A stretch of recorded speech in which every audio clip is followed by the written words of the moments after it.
చిన్నప్పుడు మా పొలానికి వెళ్తుంటే ఈ విగ్రహం అటు రోడ్కు స్ట్రేట్గా కనబడుతుండే, ఇప్పుడు ఇట్లా ముళ్ళల్లో ఉంది. చిన్నప్పుడు అనుకుంటుంది ఇక్కడ విగ్రహం ఉంది, ఇక్కడ విగ్రహం ఉందని. ఇప్పుడు అదే విగ్రహాన్ని నేను నా వీడియో ద్వారా కొంతమందికి చెప్తున్నా. ఇది యాక్చువల్గా అడ్రిక్ సరౌండింగ్స్లలో దొరికింది. అప్పుడు మేము స్కూలింగ్లో ఇప్పుడు ఇక్కడ ఈ స్కూల్ వెనకాల ఇక్కడ తీసుకొచ్చి ఇప్పుడు ఇక్కడ పెట్టిర్రు. యాక్చువల్గా కొంచెం వెనకాల ఉంటుండే. వీరగాళ్ళు అంటే ప్రాణత్యాగం చేసుకొని చెరువుల కోసం ఏదైనా పోరాటాలు చేసి ఒక తెగ కోసం పోరాటం చేసుకొని ఆత్మార్పణం చేసుకునే వాళ్ళను వారు ఇంకా వీరునిగా పోరాడే వాళ్ళని వీరగాళ్ళుగా ఆరాధిస్తారు. గురుకుంట చెరువు దగ్గర ఈ గణపతి విగ్రహం చాలామందికి తెలిసి చాలా సంవత్సరాల నుంచి ఉంటుంది, కానీ ఎప్పటిది ఏ కాలం అనేది తెలియదు. కొంతమంది నేను సీనియర్లను కొత్త తెలంగాణ చరిత్ర బృందం హరగోపాల్ సార్ని అడిగితే ఇది చాలా సంవత్సరాల క్రితం రాష్ట్ర కూటుల కాలం 8వ 9వ శతాబ్దం అని చెప్పారు. అంతా గురుకుంట చెరువు కట్ట చాలామందికి తెలుసు.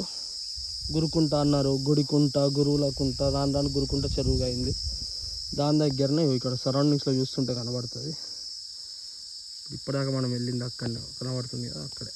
కొంచెం ముందుకు లింగాన్ని పెట్టే పానఘట్టం అన్నట్టు, లింగాన్ని అమర్చే పానఘట్టం ఉంటుంది కదా, అక్కడ మీకు అర్థమైపోతుంటుంది. చాలా వరకు ఈ చెట్టు చాలామందికి తెలుసు. ఇక్కడ గురుకుంట చెరువు కట్ట, ఇది గురుకుంట చెరువు కట్ట. ఇక్కడ గురుకుంట మైసమ్మ ఉంది. దీని సరౌండింగ్లోనే ఈ రెండింటి మధ్యలో అక్కడ ఉన్న రౌతు అనేది శాసనం. ఇట్లా చూస్తుంటే ఇప్పుడు ఇక్కడ నుంచి వెళ్ళి ఇడిదిక్కు చూస్తుంటే క్యాజువల్గానే ఉంది. ఆ రౌతు కూడా వెనకాలకి వెళ్ళి చూస్తే క్యాజువల్గానే అనిపిస్తుంది, కానీ అక్కడికి ముందరికి వెళ్ళి చూపెడతా దానికి ఉండే బొడిపల్లి చూసి.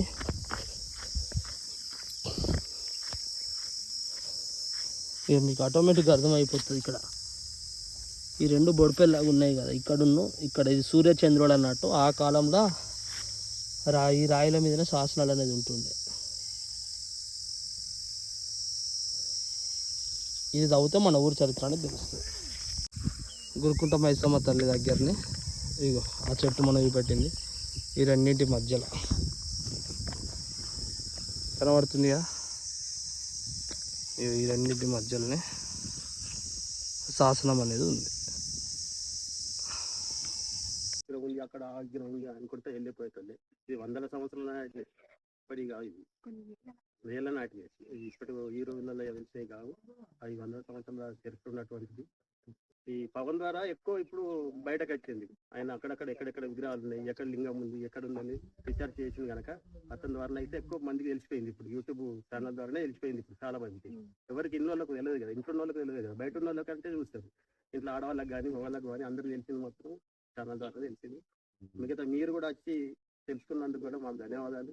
మీరు కూడా ఇంత ఫోకస్ చేసి పురావస్తు శాఖ వాళ్ళు కానీ ఇంకా వేరే ఎవరైనా కానీ సహకారం చేసి ఊరోళ్ళందరూ కలిసి ఏదైనా గుడి నిర్మాణం చేయడానికి కృషి చేస్తాం అందరి సమక్షం అని కోరుకుంటాం.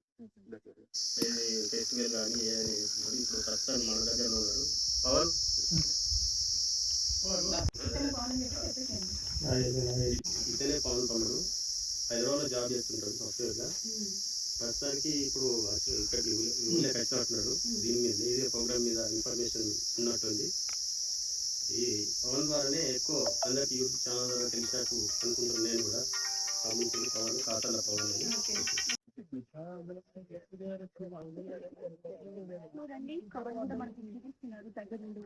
దాని గురించి కూడా కంప్లీట్ గా మనకు డీటెయిల్స్ చెప్తాడు. ఎందుకంటే తనే ఈ విషయం గురించి సెర్చ్ చేసి మరి బయటకు తీశాడు కాబట్టి తనకి అన్ని విషయాలు తెలుస్తాయి. కాబట్టి ఒకసారి మనం పవర్ని ఇంకా మరికొన్ని వివరాలు అడుగుదాం. బయట తీసిన దానికన్నా యాక్చువల్గా బయటనే ఉన్నాయి. మెయిన్ థింగ్ ఏంటంటే ఇప్పుడు మీ పెద్దలు బయట అన్ని తీసుకున్నారు కదా, మాకు కనబడ్డది ఇక్కడికి వచ్చినాక 2 విగ్రహాలు ఉన్నాయి. రీసెంట్ మొన్న వచ్చినప్పుడు అందరికి అక్కడ ఉన్న విగ్రహమే తెలుసు. ఇప్పుడు పెద్దోళ్ళు చెప్పడం వల్ల విన్నదే మనకు తెలుసు, ఈ ఏజ్ వాళ్ళకంటే అదే తెలుసు. అయితే నాకు పరంగా ఏంటంటే ఇప్పుడు మీరు ఫేస్బుక్ లో కానీ సోషల్ మీడియాలో కానీ చూస్తున్నారు కదా, శివనాగిరెడ్డి సార్ కానీ రామోజీ హరగోపాల్ సార్ కానీ వీళ్ళు ఎక్కడన్నా శాసనాలు కానీ మన ఊళ్ళోనే గిన్నె ఉంటున్నాయని ముందుగా ఆల్రెడీ ఉన్నాయి, గెలిపించింది ఏం లేదు. సో లోపల కంప్లీట్ గా బయట ఉన్నాయి. ఇప్పుడు ఈ చెట్లు లేకుండా ఇంకా క్లియర్ గా కనబడుతుంది. అక్కడికి వెళ్ళి మా పొలాలు ఇటే ఉంటుండే, మంచిగా మొక్కుకుంటూ కొంతమంది పూజలు కూడా చేసేటోళ్ళు మా క్లాస్మేట్స్ కానీ పెద్దలు కానీ. హైట్ మీద ఉంది కాబట్టి పొలమేనా? ఇది పొలంగా ఎప్పుడు చేయలేదు. ల్యాండ్ ఒకళ్ళది, ఇప్పుడు మనం మాట్లాడినట్టు మాజీ సర్పంచ్ వాళ్ళది, వాళ్ళ ల్యాండ్స్, సరౌండింగ్ ల్యాండ్స్. అందరం ఏమనుకుంటున్నాం అంటే ఒక ఖచ్చితమైన ఇన్ఫర్మేషన్ లేదు. ఇప్పుడు మీకు ఒక అవగాహన అనేది వచ్చింది వాళ్ళతో మాట్లాడుతుంటే. సో నేను ఎందుకు ఆల్రెడీ ఉన్న వాటినే కొత్త తెలంగాణ చరిత్ర అనే ఫేస్బుక్ పేజ్ లో పెడితే రామోజీ అరగోపాల్ సారు మీకు ఫస్ట్ చూసిన పెద్ద విగ్రహము 7వ శతాబ్దం రాష్ట్రకూట్ల కాలం నాటిది. 7వ శతాబ్దం నాటిదని చెప్పి వాళ్ళు ఖచ్చితంగా ఇప్పుడు ఒక విలేజ్ లో ఒక ఇల్లు ఒక మోడల్ కట్టినా, లేకపోతే ఒక గుడి ఒక కాలం నాటిది ఇట్లుందని ఉంటే అది పర్టికులర్ గా ఈ కాలం నాటిదని ఐడియా ఉంటుంది. కొంతమంది 2014లో ఇంటి కట్టుంటే పరిస్థితి ఇప్పుడు కొంచెం టెక్నాలజీ పెరుగుతుంది కాబట్టి ఈ కాలంలో కడుతున్నారని తెలుస్తుంది. వాళ్ళకి చరిత్ర చూసిన వాళ్ళకి సిమిలారిటీస్ విగ్రహం ఉంటాయి. అంటే కాలం నాటి ఆ కాలం నాటి తెలిసిపోతుంది. ఇంకా మీకు పర్ఫెక్ట్ కావాలంటే మనం ముందడికి వెళ్తే శాసనం అనేది ఉంటుంది, దానిలో కూడా ఉంటది. ఇది రాష్ట్రకూటుల కాలం నాటి మోడలే ఉంది, చాలా అరుదైన విగ్రహంగా చెప్తున్నారు. ఖచ్చితంగా దాని సరౌండింగ్స్ లో ఎందుకంటే మనకి ఇక్కడ వెమ్లవాడ కూడా దగ్గరనే ఉంది. ఇప్పుడు చాళుక్యుల కాలం నాటిది, ఇదైతే చాళుక్యుల కాలం నాటిది, అది రాష్ట్రకూట్ల కాలం నాటిది. అంటే అది 7వ శతాబ్దం కిందికే వంచన, ఇది 10-11వ శతాబ్దం నాటిదని వాళ్ళు తెలంగాణ చరిత్ర కన్వీనర్ అరగోపాల్ సార్ చెప్పింది. ఇంకా పర్టికులర్ గా వీటి గురించి ఇప్పుడు మీరు వచ్చినట్టు ఇంక ఇద్దరు వచ్చారు, విజయ్ అన్న అని రమేష్ అన్న. రమేష్ అన్న మన సిరిసిల్ల సరౌండింగ్స్ లో ఇట్లాంటి రీసెర్చ్ చేస్తుంటారు. మా సిరిసిల్ల అనే ఛానల్ ఉంటుంది.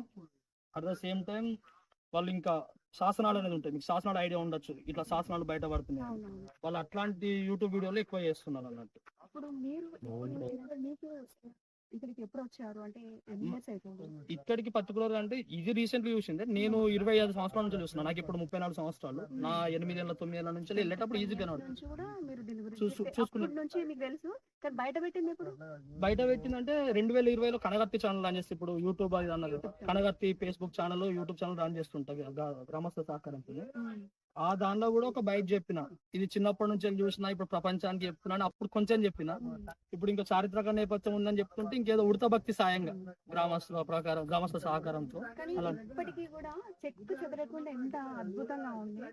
అసలు దీనికి నాకు తెలిసి ఒక గుడి బాగుంటదని నా తప్పకుండా. అభిప్రాయం. మీ వినాయకుడికి చాలా ఫస్ట్ మనం పూజ ఏం చేసుకుంటాం, గణేష్ వినాయకుడు పూజ చేసుకుంటాం. వినాయకుడు మనకి మెయిన్ ఇంపార్టెంట్ కాబట్టి వినాయకుడిని అలా ఉంచకుండా ఒక అవును. చిన్నపాటి గుడి కట్టుకుంటే కూడా ఈ ఊరికి మా ఊరికి మంచిది. ఆధ్యాత్మిక పరంగా భజన పోటీలలో కూడా మా విలేజ్ వాళ్ళు 2 వాళ్ళు ఇప్పుడు మీకు ఇచ్చిన బయటలో ఉన్న వాళ్ళు. At the same time Vinayaka Chavithi ఇక్కడనే స్టార్ట్ అయింది డివిజన్ లెవెల్లో. అంటే 61 సంవత్సరాల నుంచి గణపతిది. ఉమ్. కాకతాళీయంగా అదే ఇప్పుడు గణపతి మేము ఎక్కడైతే ప్రతిష్ఠిస్తున్నామో అక్కడ బల్గం సినిమా కూడా జరిగింది రీసెంట్లీ. ఇక్కడ ఇన్ని రోజులు సినిమా నేపథ్యం ఒకటి ఉందని చెప్పుకున్నాం బల్గం నుంచి. బట్ ఇది ఇంకా 7వ శతాబ్దం అంటే ఫీలింగ్ ఎట్లా అనిపిస్తుంది, వింటుంటేనే బాగా అనిపిస్తుంది. సో అన్ని అఫీషియల్ గా పురావస్తు వాళ్ళు ధృవీకరించిన తర్వాత పెట్టుకోమంటే మేము విలేజ్ లో ఆ టెంపుల్ లో పెట్టుకొని పూజిస్తాము. లేదు కొత్తగా కట్టాలంటే ఆధ్యాత్మికంగా ఎవరైనా ముందుకు వస్తారు. ఇంకా 7వ శతాబ్దం అంటే కొందరికి ఇంకా ఎక్కువ Same. ఇంట్రెస్ట్ ఉంటది అక్కడ గుడి కట్టడానికి ఇప్పుడు కూడా మీ ముందు ఆలోచన మీ వస్తుంది. డిజిటల్ ఛానల్ ద్వారా ఇంకా రీచ్ అయితే మా ఊరే కదా, ఇంకా అందరూ వస్తుంటారు. ఫస్ట్ అయితే అది పెద్ద డిజిటల్ ఛానల్ గా వచ్చింది అయితే మీరే. ఒకసారి ఆ విగ్రహం కూడా చూద్దాం. తప్పకుండా 2, 3 సో మనం ఇప్పుడు ఇంకొక గణేష్ విగ్రహం దగ్గరికి అయితే మనం వెళ్దాము. ఇప్పుడు పవన్ గారు ఆ విగ్రహం గురించి చాలా చక్కగా అద్భుతంగా వివరిస్తారు. నెక్స్ట్ ఇంకొక గణేష్ గురించి కూడా మనం తెలుసుకుందాము. దేవుడు ఒక్కడే, బట్ 2 విగ్రహాలు కాబట్టి మనం 2 విగ్రహాల గురించి, ఎందుకంటే కొంచెం డిఫరెంట్ ఉంటుంది. కొన్ని 200 సంవత్సరాలు, కొన్ని 300 సంవత్సరాలు అని చెప్పేసి కొంచెం డిఫరెంట్ ఉంటుంది కాబట్టి మనం ఆ విగ్రహం గురించి కూడా మనం తెలుసుకుందాం. ఫస్ట్ ఇది అక్కడికి చాలా క్లియర్ గా ఉంటుంది. ఈ చెట్లు అనేది ఇంత లేకుండే. ఇప్పుడు మనం అక్కడ రోడ్ లాగా ఉంది కదా, ఆ రోడ్ కూడా చాలా అంటే చాలా క్లియర్ గా ఉంది. ఇక్కడికి మొక్కుకొని చెప్పులు ఇడిచి మొక్కుకొని అంత దూరం నుంచి ఇక్కడ దాకా రాకపోతే కొంచెం భయం ఉంటుంది కదా చిన్నప్పుడు చూస్తున్నప్పుడు. అంటే అప్పుడు అన్ని పొలాలు కాకుండా అంత చెట్లు ఉంటుంది. ఇప్పుడు మీరు ఎట్లా చూస్తున్నారో సేమ్ అక్కడ ఉన్నాయి. ఈ పర్టికులర్ ప్లేస్ ఇట్లానే ఉంది. ఇది ఇక్కడ ఉన్నాయి కదా, ఇది చెట్టు ఇదంతా క్లియర్ గా ఉంటుండే. ఈ సరౌండింగ్స్ లో ఉంటుండే, ఒక్కోసారి అడ్డికి కనబడుతుండే. దాని తర్వాత ఇక్కడికి మార్చిర్రు. అంటే ఇదే సరౌండింగ్ అప్పుడు కొంచెం ఇంకా ఒకప్పుడు ఇంత టెక్నాలజీ కానీ ఏది కానీ లేకుండే కదా. 2020లో వచ్చినప్పుడు నేను మీకు ఆ బయట కూడా పంపిస్తా.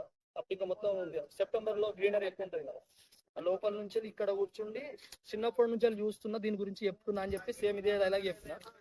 తర్వాత రీసెంట్లీ వచ్చినప్పుడు అప్పుడు ఎన్ని ఇయర్స్ ఉంటుంది మీకు? 30 years మొన్నటికి. అంటే నేను చూస్తుంది నా 5వ తరగతి నుంచి, అంటే వీళ్ళు ఒక 25 సంవత్సరాలు 26 సంవత్సరాల నుంచి చూస్తున్నాం. వాళ్ళు పెద్దోళ్ళు 50 సంవత్సరాలు అని చెప్పారు. అంటే ఉండడం ఉంది కానీ ఇది ఎవరిని అడిగితే తెలుస్తుంది అన్నది వాళ్ళకి తెలియదు. అంటే ఐ మీన్ ఎవరైనా రీచ్ అయితే తెలుస్తుంటాయి. ఇప్పుడు ఎవరు చెప్పినా ఖచ్చితత్వం ఉండదు. ఒక పర్టికులర్ టీం అనేది ఏర్పడ్డారు కొత్త తెలంగాణ చరిత్ర పొందామని. వాళ్ళకి చేస్తే ఒక ఐడియా అనేది రావచ్చు కంప్లీట్ గా. ఇప్పుడు మేము డిస్కస్ చేసుకునే దానికన్నా ఒక చారిత్రక ఆధారం తెలుస్తుంది అని చెప్పి చరిత్ర చేస్తే వాళ్ళకే చెప్పినాం. ఇది చాలా అరుదైన విగ్రహం. ఇట్లా నల్లరాతి ఇంత కరెక్ట్ గా ఎక్కడ లేదన్నారు. మొన్న వచ్చిన రమేష్ అన్న కానీ విజయ్ అన్న. ఈ బండలకి ఆ బండలకి చాలా డిఫరెంట్ ఉంది చూడండి. చాలా అదే ఉంది. వీళ్ళు అన్నది ఏంటంటే అరుదైన విగ్రహంగానే చెప్పారు. ఇట్లాంటిది ఆ గణేశుడి ఉంటాయి కానీ ఇప్పుడు మనం చూసే కింది కొంచెం వేరే విభిన్న శైలి ఉంది. ఇది కొంచెం విభిన్నంగానే ఉంది. ఇంకా వీళ్ళు వాళ్ళ నాలెడ్జ్ ప్రకారం వాళ్ళు రీసెర్చ్ చేసి పర్టికులర్ గా మీరు అన్నట్టు మీ ద్వారా పురావస్తు శాఖకి వెళ్ళి అయిందంటే వీఆర్ వెరీ హ్యాపీ. ఎందుకంటే మీ ద్వారా మాకు ఒకటి బయటకు వస్తుంది. డిజిటల్ మీడియా ఎక్కువ ఉంది కాబట్టి. సో ఇప్పుడు మనం ఎక్కడైనా ఒక చిన్న విగ్రహం కనపడితేనే కొబ్బరికాయ కొడుతుంది, అగరబత్తి తీసుకుంటాం, పసుపు కుంకుమ వేసి దండం పెట్టుకుంటాం. ఇది మీ ఊళ్ళో ఉంది కాబట్టి ఈ విగ్రహం ఇంకా ఇంత మంచి క్లియర్ గా ఉంది వినాయకుడు. మీకు ఎట్లా కనీసం ఈ రకంగా మనం పూజలు చేసుకుంటాం? చాలా మంది చేశారు. చాలా మంది అఫీషియల్ ఇక్కడ ఇప్పుడు విద్యార్థులకు సెంటిమెంట్ కనుక ఇక్కడికి వచ్చి పూజలు మంచి గడికి పూజలు చేస్తారు. పవర్ఫుల్ ఫస్ట్ చాలా అదే ఆ ఒక ఉద్దేశంతో చాలా మంది పూజలు చేశారు. ఇప్పటికి నేను చెప్తున్నా ఆధ్యాత్మికంగా చాలా నమ్ముతామని చెప్పి ఇప్పటికి కూడా కొబ్బరికాయలు కొట్టేళ్ళు ఉన్నారు. కానీ కొబ్బరికాయ కొట్టిన అంటే వింతా అని అంటారు. ఇప్పుడు దీన్ని మనం చూస్తున్నాం కాబట్టి అర్థమైపోతుంది. అందరూ వచ్చి పూజలు చేస్తా ఉంటే ఆటోమేటిక్ మనకి ఇక్కడ కూడా వచ్చేస్తుంది. అదే నేను తప్పకుండా మాది ఆధ్యాత్మిక పరంగా మీరు నేను చెప్పాను కదా ఇంతకు ముందు 1 hour కన్నా ఎక్కువనే బయట వెళ్తాను. మా ఊరు అన్నింట్లో విభిన్న శైలి. ఒక బ్యాంకు స్టార్టింగ్ నుంచి ఉండడం, కొన్ని సంవత్సరాల నుంచి బస్సు, ప్రైవేట్ వెహికల్స్ అసలు ఎంకరేజ్ చేయడం, వెరీ రేర్ కేసెస్ లో తప్ప, ఎమర్జెన్సీ కేసెస్ లో తప్ప ఇప్పటికీ బస్ కే బంధువులు ఉన్నా కూడా బస్ అనేది బైక్స్ యూజ్ చేసినా కూడా కొంతమంది బస్ కి వెళ్ళే వాళ్ళు ఉంటారు కదా. ఇప్పటికీ ఒక స్పెషల్ బస్ వస్తుంది. ఒకప్పుడు కంటిన్యూస్ ఫ్రీక్వెన్సీ తక్కువైంది. ఒక బస్సు, ఒక బ్యాంకు కానీ స్కూల్ ఉంది, అది కూడా ఒక 5-6 మండలాల నుంచి వచ్చి చదువుకున్నారు. Yellareddypet side, Gambhiraopet side. ఆ కాలం మీరు ఎక్కడ చదువుతున్నారు? నేను ఇదే గవర్నమెంట్ స్కూల్ ఇక్కడ 10th. మరి మీకు ఇట్లాంటి ఆలోచన ఎట్లా వచ్చింది నేను అడుగుతున్నాను. అంటే నేను పర్టికులర్ ఇప్పుడే ఫస్ట్ టైం చెప్పడం, చిన్నప్పటి నుంచి పేపర్ చదివే అలవాటు ఉంది. ఆ కాలం నుంచి అంటే నా 2వ తరగతి నుంచి. ఇక ఇప్పుడు గూగుల్ ఉన్నప్పటి నుంచి, అప్పుడు పేపర్లే కదా, దాని వల్లనే ఈ ఇంట్రెస్ట్ అనేది వచ్చింది అనుకుంటున్నా. ఇప్పుడు ఇంకా కొద్ది కనగత్తి వీడియో ఛానల్ అనేది రన్ చేస్తున్నారు, యూట్యూబ్ ఛానల్ అనేది. నాది ఈ ఊరే, పుట్టి పెరిగినది ఇక్కడే. సో నేను యూట్యూబ్ ఛానల్ అనేది పెట్టిన. కెమెరా ఫోన్ లేనప్పుడు ఫేస్బుక్ లో పోస్టులు కూడా పెడుతున్నా. Facebook channel at the same time 12 సంవత్సరాల నుంచి ఛానల్ రన్ చేస్తున్నా, ఇది రన్ చేస్తున్నా. బలగంతో కొంచెం రీచ్ వచ్చింది. కనగర్తుల్లో ఇట్లాంటి ఇప్పుడు దుర్గామాత కానీ కల్చరల్ రిలేటెడ్ ఎక్కువ పెడుతుంటా. ఒగ్గుకథ కానీ, దుర్గామాత కానీ, గణేష్ నవరాత్రులు కానీ ఇవన్నీ పెడుతుంటా. సో ఈ మధ్యలో ఇంకా కొంచెం ఏంటంటే తెలుసుకుంటే తప్పలేదు అన్నట్టు ఇంట్రెస్ట్. మనం ఒక తీసింది పెట్టింది ఫోటోని మనకు తెలిసిన సమాచారం నలుగురికి పంచుతున్నాం. అంతే. సేమ్ ఇది ఒక ఫోటో అయితే పెడదాం అనుకున్నా. రాష్ట్ర కూట్ల కాలం అంటే వినడానికి ఎంత హ్యాపీఫుల్ అనిపిస్తుంది. 7వ శతాబ్దం చాలా ఎక్కువ మంది కూడా రీచ్ అయ్యి చూస్తారు, ఇంట్రెస్ట్ తోటి దీన్ని ఏమన్నా అభివృద్ధి చేస్తారు. డెఫినెట్లీ మాకు దీని కొంచెం వచ్చినా అట్లా చేసుకుంటాం. లేదు దీనికి పూజలు అట్లా గ్రామస్తులు అందరూ కలిసి సహకారం ఇట్లా మీరే వచ్చారు. ఇప్పుడు మా ఊరు అందరం కలిసి ఇట్లా చేసుకుందాం. వాళ్ళు మిగతా ఊర్లకు మన ఊరు తెలుస్తున్నప్పుడు చేసుకుందామని ఇంకా ఆదర్శంగా ఉంటాం కదా. అదే గ్రామస్తుల సహకారంతో చేసుకుంటాం. ఫస్ట్ ఆఫ్ ఆల్ మీరు ఇంత రిస్క్ తీసుకొని వచ్చినందుకు thank you. Thank you Pavan garu, మాకు ఇంత చక్కగా వివరించారు. ఎవరు కూడా ఇంత చక్కగా చెప్పారు. ఆయన మీకు చిన్న ఏదైనా కూడా దీని గురించి తెలుసుకొని కూడా మాకు దేవుంది అంతే.